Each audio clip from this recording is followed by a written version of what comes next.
ಕನ್ನಡ ರಾಜ್ಯೋತ್ಸವನ್ನ ಆಚರಣೆ ಮಾಡಬೇಕು, ಕನ್ನಡ ಪ್ರೀತಿ ಅಂತ ಹೇಳಿದ್ರೆ ಕೇವಲ ಪೇಪರ್ ಅಲ್ಲಿ ಮಾತ್ರ ಕಾಣಿಸುತ್ತೆ, ಪ್ರಾಕ್ಟಿಕಲ್ ಆಗಿ ಕಾಣಿಸಲ್ಲ.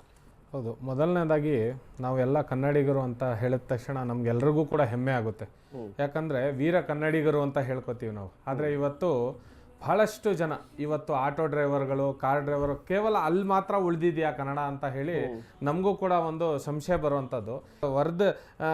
ಸ್ಟೇಟಿಂದ ಬಂದು ಇವತ್ತು ಏನು ಮಾಡಿದ್ದಾರೆ ಅಂದರೆ ಇಡೀ ಕರ್ನಾಟಕವನ್ನೇ ಇವ್ರು ಆಳೋರ ಥರ ಆಗ್ಬಿಟ್ಟಿದೆ. ಯಾಕಂದರೆ ಎಲ್ಲನೂ ಕೂಡ ಖಾಸಗೀಕರಣ ಮಾಡೋದ್ರಿಂದ ಇವತ್ತು ಸರ್ಕಾರಕ್ಕೂ ಕೂಡ ನಾಚಿಕೆ ಬರುವಂಥ ಕೆಲಸ. ಯಾಕಂತ ಹೇಳಿದ್ರೆ ಇಲ್ಲಿಂದ ಅನ್ನ ಇಲ್ಲಿಂದ ನೀರು ಕುಡಿತಾ ಇದ್ದೀವಿ ಅಂತ ಹೇಳಿದ್ರೆ ಇದೇ ಪಕ್ಕದ ರಾಜ್ಯಕ್ಕೆ ಹೋಗಿ ತಮಿಳ್ನಾಡಲ್ಲಿ ಅವ್ರು ತಮಿಳ್ನಲ್ಲೇ ಮಾತಾಡ್ತಾರೆ, ನಮಗೂ ಅರ್ಥ ಆಗಲ್ಲ, ನಾವು ಅವ್ರಿಗೆ ಉತ್ತರ ಕೊಡೋಕ್ಕೂ ಆಗಲ್ಲ.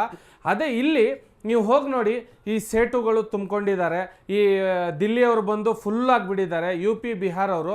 ಯಾಕಂತ ಹೇಳಿದ್ರೆ ಕನ್ನಡ ಅಭಿಮಾನ ಅನ್ನೋದು ಬಹಳ ಮುಖ್ಯ. ಅದ್ರ ಜೊತೆಗೆ ನಾನೊಂದು ಸ್ಪಷ್ಟವಾಗಿ ಹೇಳೋಕ್ಕೆ ಇಷ್ಟಪಡ್ತೀನಿ. ಮೊನ್ನೆ ನೀವು ನೋಡಿರ್ಬೋದು, ಒಂದು ಸೀರೆ ಕದ್ಬಿಟ್ಲಂತೆ ಆ ಹೆಣ್ಮಗು, ಒಬ್ಬ ಸೇಟು ಹಿಡ್ಕೊಂಡು ಬಾಯಿಗೆ ಬಂದಂಗೆ ಬೈದು ಹೊಡೆದು ವಿಡಿಯೋ ಎಲ್ಲ ವೈರಲ್ ಆಗಿದೆ. ಇಂಥವ್ರನ್ನ ನಮ್ಮ ರಾಜ್ಯದಲ್ಲಿ ಇರುವಂಥ ಯಾವುದೇ ಅಧಿಕಾರ ಇಲ್ಲ. ಆಮೇಲೆ ಇನ್ನೊಂದು ದೊಡ್ಡ ಸ್ಕ್ಯಾಮ್ ಅಂತ ಹೇಳ್ಬೋದು ನೀವು ಇದಕ್ಕೆ. ಯಾಕಂತ ಹೇಳಿದ್ರೆ ಈ ಸೇಟುಗಳು ಬಂದ್ಬಿಟ್ಟು ಪ್ರತಿಯೊಂದು, ನೀವೆಲ್ಲಾದರೂ ಚಿನ್ನ ಖರೀದಿಸಿ, ನಮ್ಮ ಹಿಂದೂಗಳು ಖರೀದಿಸ್ತಾರ, ಮುಸ್ಲಿಮ್ಸ್ ಅವರು ಖರೀದಿಸುವಂಥ ಚಿನ್ನಗಳಿಗೆ ಇವರು ಬಿಲ್ಗಳು ಕೊಡಲ್ಲ, GST ಹಗರಣ ಮಾಡ್ತಾರೆ. ಇದ್ರ ಜೊತೆಗೆ ಮಾತುಗಳೇ, ನೀವೇನಾದ್ರೂ ಅವ್ರಿಗೆ ಹೇಳ್ಬಿಡಿ ಆ ಅಂಗಡಿಲಿ ಕಮ್ಮಿ ಸಿಗುತ್ತಂದ್ರೆ ಎತ್ಕೊಂಡೋಗ್ರಿ ಅಲ್ಲೇ ತಗೊಳ್ಳಿ ಅಂತ ಹೇಳಿ ಭಾವನಾತ್ಮಕವಾಗಿ ಅವರು ನಮ್ಮನ್ನ ಧಕ್ಕೆ ತರುವಂಥ ಕೆಲಸ ಮಾಡ್ತಾರೆ. ಈ ಅವರ ಬೋರ್ಡ್ಗಳೆಲ್ಲ ನೀವು ಹೋಗಿ ನೋಡಿದ್ರೆ ಅರ್ಧ ಕನ್ನಡದಲ್ಲಿ, ಅರ್ಧ, ಯಾಕಂದ್ರೆ ಕನ್ನಡ ಪರ ಸಂಘಟನೆಗಳು ಇವರನ್ನ ಬದುಕಕ್ಕೆ ಕೊಡಲ್ಲ ಅಂತ ಹೇಳಿ ಭಯದಿಂದ ಹಾಕುವಂಥ ಈ ಸೇಟುಗಳು, ಬೋರ್ಡ್ಗಳು. ಆದರೆ ಇವರಲ್ಲಿ ಕರ್ನಾಟಕಕ್ಕೆ ಯಾವುದೇ ರೀತಿಯ ಭಾವನೆಗಳಲ್ಲ. ಈಗ ಇವ್ರಿಗೆ ಹೇಳ್ಬೇಕು, ಕನ್ನಡದ ದ್ರೋಹಿಗಳು ಈ ಸೇಟುಗಳು.